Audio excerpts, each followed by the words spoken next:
Hi, I'm Natalie Truman, reporting for The Slate. I'm here today with Reverend Jan Bai from the United Campus Ministry here at Shippensburg University. Reverend Jan Bai has been with us for 28 years and will be retiring in June.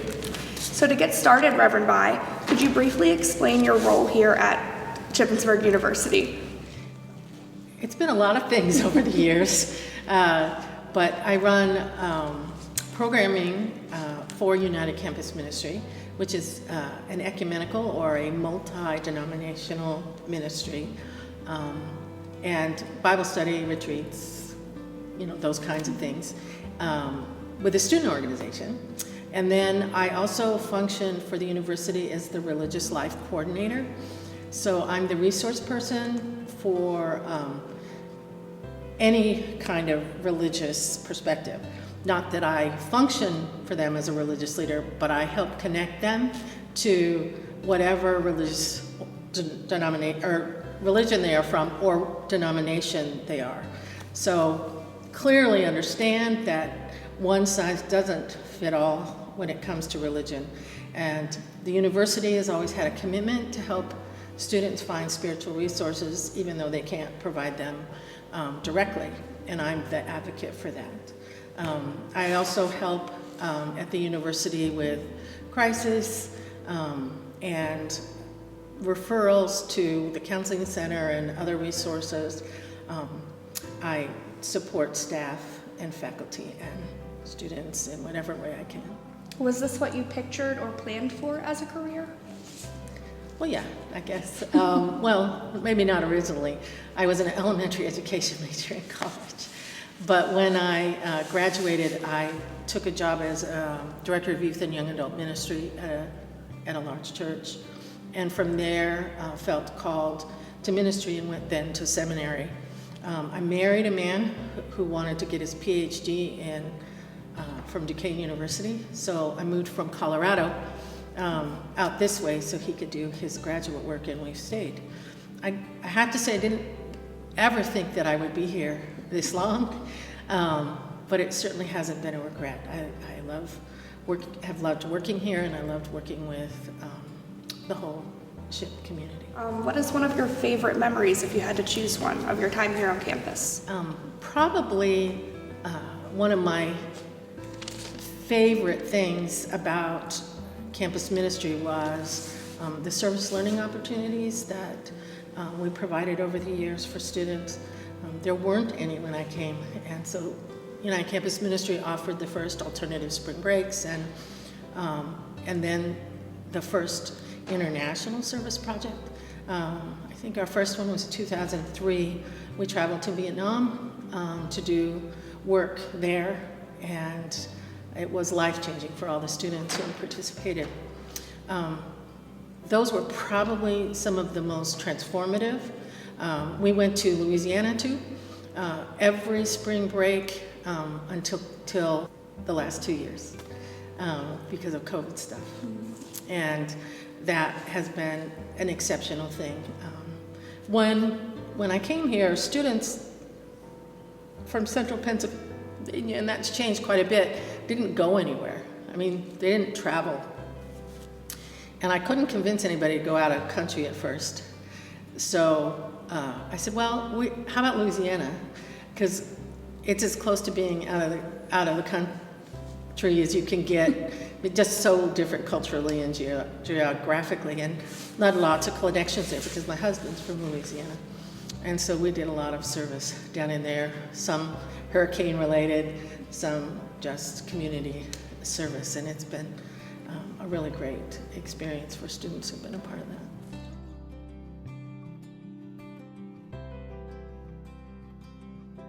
We did not have a regular worship service prior. We met all over campus for different varieties. I mean, there'd be occasional services, special services, Ash Wednesday or whatever. And then a person on my United Campus Ministry board, which is an ecumenical board that's made up of a lot of denominations, and an alumni of SHIP, wanted a chapel to be built. And you can't do it on state property. So technically, we are not on state property. That's why there's a bridge over here. That's interesting. I didn't know that. Yeah, the foundation owns the building, but he purchased 18 acres here. And when he said, I'll give you the 18 acres if you build me a chapel. So this became an interfaith chapel that anybody can, any religious group can reserve to use for whatever, studies or worship or.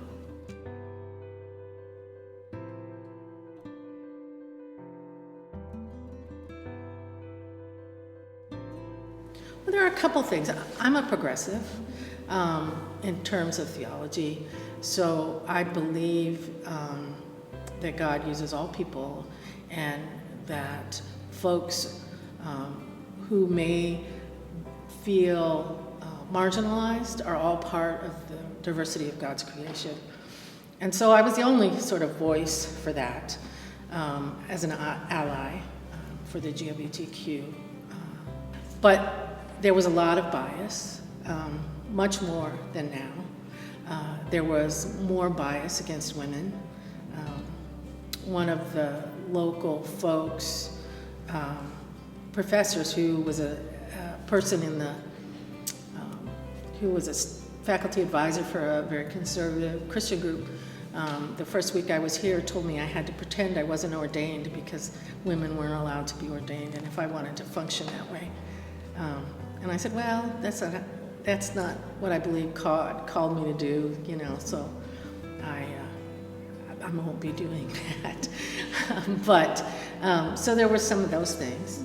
I think the other thing that surprised me was it was an academic community, and because I'm a feminist, I figured that women academics would be open to women clergy, and there was quite a bit of bias, and that surprised me, but it's not the case anymore. So there have been those kinds of changes. And I think students' worlds are bigger. They look, in the early days, there were a lot of students who'd never been to Washington, D.C., and I was like, what? But people now are, and maybe that's the internet, because we didn't have that to begin with. I was here when all those and students going off, meeting people in chat rooms, and me freaking out, thinking, you're going to Chicago to meet someone you don't know, and worried about their safety. But so there was a lot of big learning curve stuff. Do you have any farewell words for students? One of the joys of working with young adults is seeing them open to the possibilities of the world around them, not only academically, but spiritually as well, to ask the questions that are important to them, to explore what is it that gives their lives meaning, and to walk with them when they struggle has been really good thing, and I've really felt honored to be able to do that. So keep asking questions, keep building relationships. Don't be afraid to try new things, and to use the support systems that are around you that can help you manage some of those things. Because for our campus, most of the students are traditional age, and so this is the first time they're sort of making adult decisions. And sometimes, we make mistakes. And it's good to have people who can help you when those things happen, particularly in a non-judgmental, let's explore, let's find support for you in that process. Well, still at this point, contact me. Otherwise, student organizations can reserve the space for Bible studies or worship or whatever, just like they do any other room in the Cub or whatever. It's on there. And because we want to facilitate that. I remember one time, it was the only time I can remember it happening. In this space, we had the Jewish students having a Sabbath meal. We had the Islamic students praying in the meditation chapel. There was a worship service happening here with the Catholics, and I was having a Bible study at the same time. And I was like, this is what this space, is about.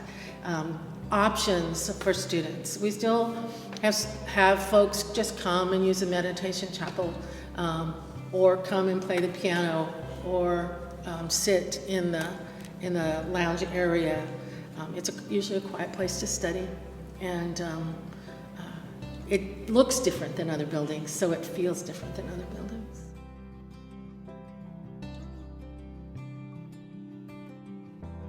Well, the Catholic Campus Ministry and I started it. It was, I don't remember the year, but probably 2008.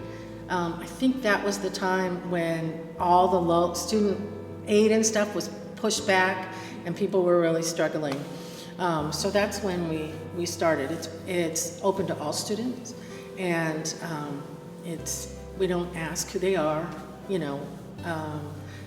We might ask for an ID to show their students, but they can come and it's all very simple, because we want to make it easily accessible in terms of, if you've got a pot and a microwave, you can cook whatever's in our food pantry. And we also have some toiletries and cleaning supplies and some other things. The local churches have been really good about stocking if we're low on stuff. And we get some donations, so we have different departments who donate food. We also have a little pot of money that we can buy things, because we ask students if they're willing. They don't have to fill out a little list if what they've taken, so we have sort of an idea what we need to replace, and if there are things that they would like. Because sometimes we have students that, more vegan students who need things, or students with special dietary requirements that we make sure that they're there. And sometimes, like right now, like the farm leaves eggs in the refrigerator so they can take eggs if they want it. We don't do fresh food because that gets into major regulations that we weren't able to even imagine. But we also have a list of all the places in town where you can get help with food, whether it be meals or picking up food, so that those resources are available to students as well. I guess to wrap things up, for students that might be on the fence about checking out what the Spiritual Center has to offer, what the United Campus Ministry has to offer, do you have any encouraging words for them to make them feel like this is an open space? Don't be afraid to ask questions. Don't be afraid to see what's out there for you. Don't be afraid to challenge your own religious or philosophical beliefs, because I think a person who's willing to do that is more committed than those who just accept without ever questioning whether it's meaningful for them. And people do that at different times in their life, but this is a big time for that, because a lot of people meet people here that think differently from them for the first time in their lives, including me, the progressive feminist pastor. What are your plans for retirement? Well, semi-retirement, I guess. I will still be in the community, but I am serving 3 small United Methodist churches in the countryside. Well, thank you so much for being here with me today and doing nice this to meet interview. you. It was very nice to meet you. Thank you for all of your service on campus over the years. It's been my pleasure. Thank you so much.